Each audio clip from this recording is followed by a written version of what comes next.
Selamat datang di Pojok Santai. Sebelum Anda mendengarkan audiobook ini, kami menginformasikan bahwa channel ini adalah review audio dari buku yang ada di Indonesia. Untuk membaca keseluruhan buku ini, kami menyarankan membeli buku aslinya di toko buku kesayangan Anda, baik offline maupun online. Keberadaan channel ini dimaksudkan untuk membantu Anda mendapatkan pengetahuan dari buku-buku kesayangan Anda. Jangan lupa untuk subscribe, like, dan komen. Selamat datang di Pojok Santai, channel khusus yang membahas komik dan novel dengan cara asik. Para iblis dari Nanking yang awalnya ketakutan akhirnya bangkit dan melakukan perlawanan. Sehebat apa perlawanan mereka? Yuk langsung saja disimak video berikut ini.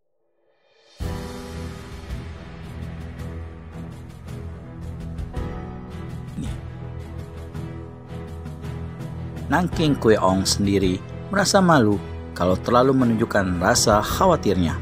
Namun dia menyadari bahwa saat itu keadaan sangat tidak menguntungkannya. Malah, jika dia tidak mengambil keputusan cepat, mereka berempat bisa mengalami celaka besar menemui kematian satu persatu.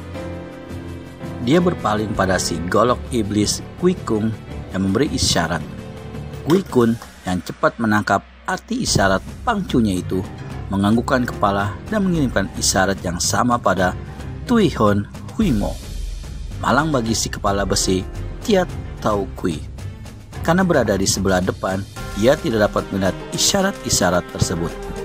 Karenanya, terpaksa Nanking Kueong berseru, "Kawan-kawan, tinggalkan tempat ini. Lain hari kita buat perhitungan dengan saat itu." Hahaha. Mau lari kemana manusia-manusia ke barat? Teriak Hotbun seraya melompat memburu. Sambil melompat itu, dia kirimkan satu tendangan ke arah si kepala besi Tiat Tau Kui. Karena memang berada sangat dekat, di samping itu tidak menyangka kalau sambil mengejar ke jurusan lain, lawan akan kirimkan tendangan. Tiat Tau Kui agak terlambat mengelak. Akibatnya, bahu kirinya kena dihantam tumit Hokbun hingga remuk dan dia terpelanting jatuh tergelimpang di tanah. Di lain kejap, Hokbun sudah berhasil menghadang 3 manusia iblis lainnya. "Kalian boleh lari, tapi tinggalkan nyawa kalian di sini," kata Hokbun sambil melintangkan pedang sakti di depan dada. Nanking Kueong dan 2 kawannya terkesiap kaget. Hebat sekali Gin Kang, bekas perwira tinggi itu. Hingga belum sempat mereka bergerak jauh, tahu-tahu sudah kena dihadang. Jika tidak memakai tipu muslihat, tak bakal bisa lolos. Demikian Nanking Kueong membatin. "Hokbun, jangan terlalu sombong. Aku akan perlihatkan sepucuk surat dari Kaisar Huiti untukmu. Surat ini diloloskan lewat penjara." "Hah, akal busukmu tak bakal mempan manusia iblis," kata Hokbun yang sudah mencium niat licik lawan. Namun, karena disebutnya nama Huiti, bekas kaisar, kepada siapa dia pernah mengabdi, agak tergerak juga hati Ki Hokbun. Karena itulah, dia hanya tegak berdiam diri. Dari balik jubah pakaiannya, Nanking Kueong keluarkan segulung kertas merah muda yang ujungnya berjumbai-jumbai benang hijau. Kertas dengan jumbai-jumbai seperti itu memang adalah ciri-ciri surat Kaisar Huiti.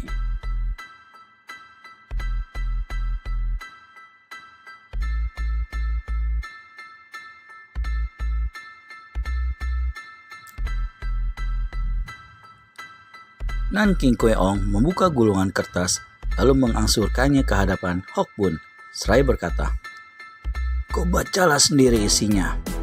Ketika mengansurkan surat itu, sebuah benda bulat hitam sebesar ujung ibu jari melesat ke udara disertai bunyi mendesis tajam. Ping!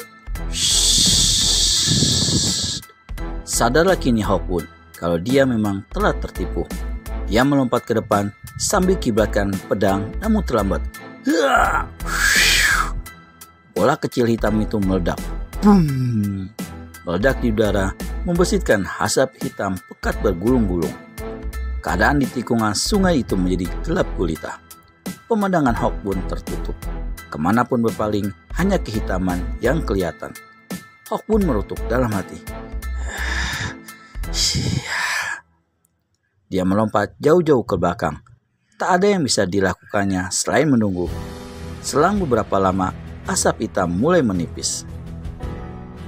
Nanking Kweong dan kawan-kawannya telah lenyap.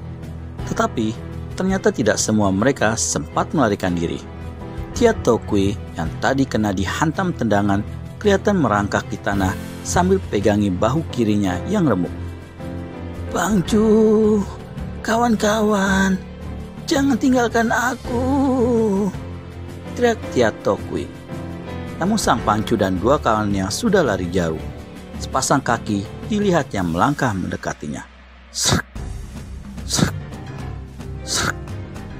Ketika dia mendongak, pandangannya membentur wajah Ki Hok Pun yang garang angker. Sampai lidahmu copot berteriak, tak ada satu orang pun yang bakal menolong manusia keparat. Dengan tubuh menggigil, Tia Tokui berdiri tegak. Di hadapannya, Ki Hok Pun melangkah semakin dekat dengan pedang terhunus di tangan. Tiba-tiba, Hok Pun gerakan tangan kanannya yang memegang pedang. Tia Tokui mengelak ke kiri, lompat ke kanan, mundur dan melompat berulang kali, berusaha menyelamatkan diri dari sambaran pedang yang datang bertubi-tubi. Sebagai orang ketiga di antara 5 iblis dari Nanking Tia Tokui memiliki ilmu kepandaian yang tidak rendah. Namun dalam keadaan terluka serta hanya ditinggal sendirian, begitu rupa dia jadi mati kutu. Karena melompat terus-terusan, lama-lama tenaganya jadi kendor dan nafasnya memburuh. Satu kali terdengar teriakan Tia Tokui ketika kepalanya kena digores pedang, dan senjata itu terus membabat putus telinga kirinya. Darah mengucur membasahi wajahnya hingga tampangnya benar-benar menyeramkan seperti iblis. Sadar kalau dirinya tak bakal lolos dari tangan musuh, tiba-tiba Tia Tokui jatuhkan diri dan berlutut. Setengah meratap dia berkata, "Tuaku Kim Hong Kiam Hek, aku menyerah dan pasrahkan diri padamu. Aku mohon padamu, sudilah mengampuni selembar nyawa yang hina dina ini. Aku sadar kini kalau sudah tersesat, ikut berbuat jahat bersama Buceng dan kawan-kawan. Aku insaf dan tobat. Aku bersedia membantumu membalaskan sakit hati terhadap ketiga orang itu." Cuh! Hok Pun meludahi muka Tia Tokui. Tutup mulut busukmu yang banyak akal. Omongan iblis, aku tak mau dengar. Lalu tanpa banyak bicara lagi, Hok Pun gerahkan pedang pelanginya. Tia Tokui terpekik dan tekap mukanya dengan kedua tangan. Sambaran pedang tadi telah memutus hidung dan bibirnya, hingga tampangnya jadi luar biasa mengerikan. Rasa sakit yang amat sangat membuat si botak ini menjadi kalem. Hilang rasa takutnya. Dia sadar percuma saja minta ampun. Daripada mati sia-sia, lebih baik melawan. Siapa tahu dengan serangan membabi buta dia berhasil merobohkan lawan. Maka dengan nekat, didahului macam suara harimau menggereng, Tia Tokui menerjang ke depan, hantamkan tangan kanannya. Angin pukulan deras menyambar Hok Pun, tapi segera terpental begitu membentur sinar pedang 7 warna pelangi dan membalik menyerang tuannya sendiri. Selagi Tia Tokui kalang kabut mengelakkan angin pukulannya sendiri, Ki Hok Pun kembali membabatkan pedangnya. Kali ini Tia Tokui tak punya daya lagi untuk mengelak. Dengan kalap, dia sorongkan kepalanya melabrak perut lawan. Ki Hok Pun memutar arah pedangnya sedikit dan tamat riwayat orang ketiga dari Nanking Ngokui ini. Kepalanya terbacok terbelah sampai ke pangkal leher. Meski Tia Tokui sudah menggeletak tak bernyawa, namun Ki Hok Pun seperti kemasukan setan terus saja membacokkan pedangnya ke sekujur tubuh orang itu.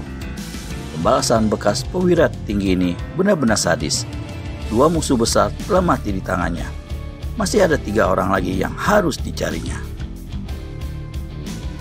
Pelacuran adalah salah satu macam pekerjaan paling tua di dunia, sama tuanya dengan umur umat manusia yang terdapat di mana-mana. Umumnya, di masa perang dan sesudah perang, pelacuran lebih menjadi-jadi dibanding dari masa damai. Hal ini disebabkan karena kesulitan hidup akibat peperangan itu sendiri. Demikian pula yang terjadi di Tiongkok sesudah perang saudara berkecamuk. Bagaimana kelanjutan kisah membalas dendam Ki Hok Pun? Dapatkan keseruannya hanya di channel Pojok Santai. Segera subscribe atau tekan tombol lonceng untuk mendapat notifikasi video terbaru dari kami. Terima kasih dan sampai bertemu kembali. Oh iya, bagi teman-teman yang ingin membaca Wiro Sableng dan novel silat lainnya secara online dan offline, bisa membacanya di Negeri Para Pendekar Blogspot.